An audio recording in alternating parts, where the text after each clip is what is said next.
السلام علیکم ورحمۃ اللہ وبرکاتہ۔ الصلاۃ والسلام علی رسول الکریم، اما بعد، اعوذ باللہ من الشیطان الرجیم، بسم اللہ الرحمن الرحیم۔ ہماری ولاگ سیریز کاغذی کرنسی، بینکاری نظام اور عالمی طاقت کا سفر، اور عالمی طاقت کے اس سفر میں صہیونی، یہودیوں اور اسرائیل کا عمل دخل۔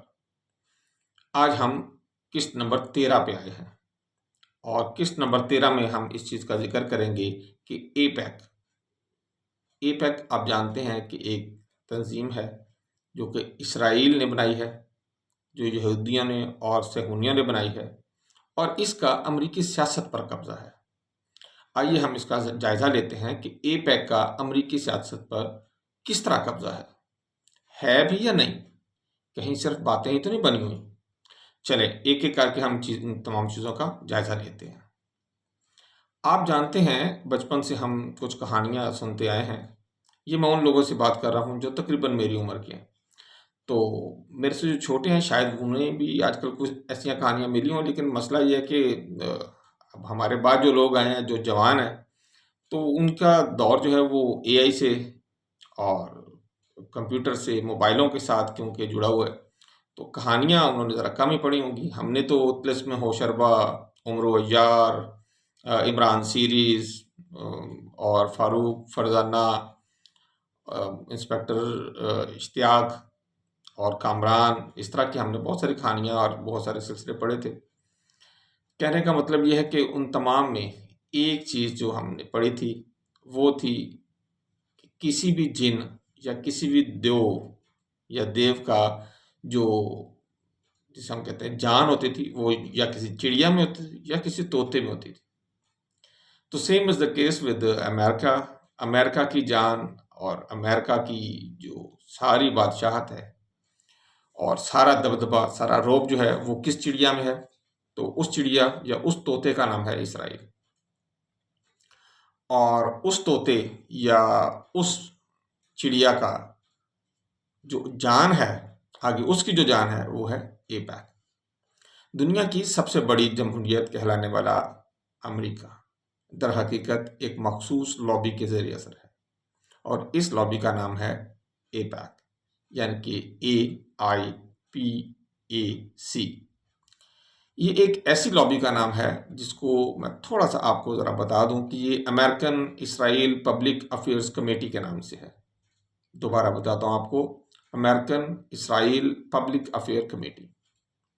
یہ ادارہ بظاہر ایک پبلک افیئر کمیٹی ہے، مگر دراصل امریکی سیاست پر اسرائیلی اثر و رسوخ کا سب سے طاقتور ذریعہ بن چکا ہے۔ اے پیک کی پہلے ہم تاریخ میں آپ کو تھوڑا سا بتاتا ہوں کہ اے پیک کی بنیاد 1951 میں آئزیا کینن نے رکھی، جو دراصل ایک اسرائیلی سفارتی ترجمان تھا۔ اس کا مقصد امریکی سیاست میں اسرائیل کے مفادات کے تحفظ کے لیے ایک مؤثر لابی قائم کرنا تھا۔ ابتدا میں اس ادارے کا نام تھا امریکن زائنسٹ کونسل۔ جی، اس کا پہلا نام تھا امریکن زائنسٹ کونسل، مگر 1959 میں یعنی کہ 1959 میں اس کا نام بدل کر اے پیک رکھ دیا گیا۔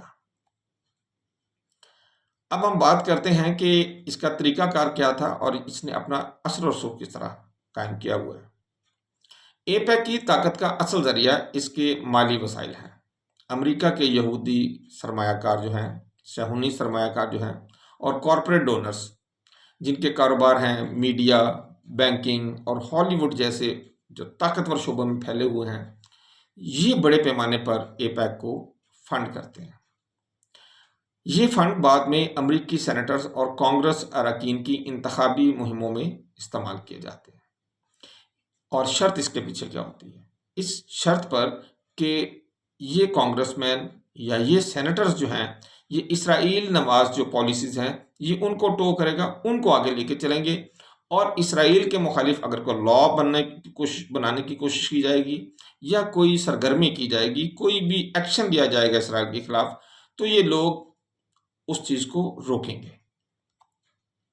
ماہرین کے مطابق امریکی کانگریس کے 435 میں سے یعنی کہ 435 میں سے تقریباً 300 اراکین کسی نہ کسی درجے میں ایپیک کے مالی یا سیاسی تعاون کی وجہ سے موجود ہے کانگریس میں.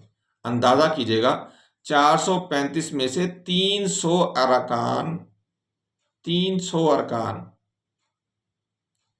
ایپیک ہے. تھوڑا سا ہم یہ جائزہ لیں. یہ تو ہم نے بات کی ارکان کانگریس کی. کیا امریکی صدور پر بھی اس کا اثر ہوتا ہے؟ چلیں ہم اس کا بھی جائزہ لیتے ہیں. بل کلنٹن نے 1990 کی دہائی میں اسرائیل کے دفاعی امدادی معاہدوں کی توسیع اسی لابی کے دباؤ پر کی. 1990 کی میں نے بات کی ہے اور بل کلنٹن کی بات کی ہے. صدر تھا اس وقت کا. اس کے بعد ہم آتے ہیں جارج بش جونیئر کے دور میں عراق جنگ سٹارٹ ہوئی اور مشرق وسطیٰ میں امریکی موجودگی کی حکمت عملی یہ بھی ایپیک کے دباؤ کا نتیجہ تھا. آگے چلتے ہیں. باراک اوباما نے اپنے دور میں ایران کے ساتھ نیوکلیر ڈیل کرنے کی کوشش کی. اس وقت کی اسرائیل نواز لابی جس کا نام ایپیک ہے اس نے انتہائی شدید مخالفت کی اس کام کی. پھر ہم اس کے بعد ڈونلڈ ٹرمپ کو دیکھتے ہیں. ڈونلڈ ٹرمپ نے القدس یعنی کہ یروشلم کو اسرائیل کا دارالحکومت تسلیم کیا. یہ ایپیک کے دیرینہ مطالبات میں سے ایک مطالبہ تھا جو اس سے پہلے کوئی اور صدر قبول نہیں کر پایا تھا جسے ٹرمپ نے قبول کیا.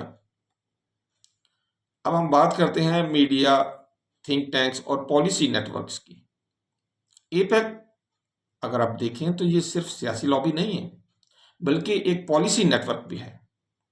اس کے زیر اثر درجنوں تھنک ٹینکس، میڈیا ہاؤسز اور تجزیاتی ادارے امریکہ میں کام کر رہے ہیں، جن میں اگر میں بات کروں تو Washington institute of Near East Policy جس کو وین ایپ کا نام بھی دیا جاتا ہے یہ بھی ہے، اور پھر بروکنگ انسٹیٹیوشن، یہ انسٹیٹیوٹ بھی ایپیک کے اندر کام کرتے ہیں اور یہ دونوں بہت مشہور انسٹیٹیوشنز ہیں. پھر انہی جیسے اور کئی ٹی وی نیٹ ورکس بھی جو ہیں وہ بھی ایپیک کے اندر کام کرتے ہیں. ان اداروں کا کام کیا ہے؟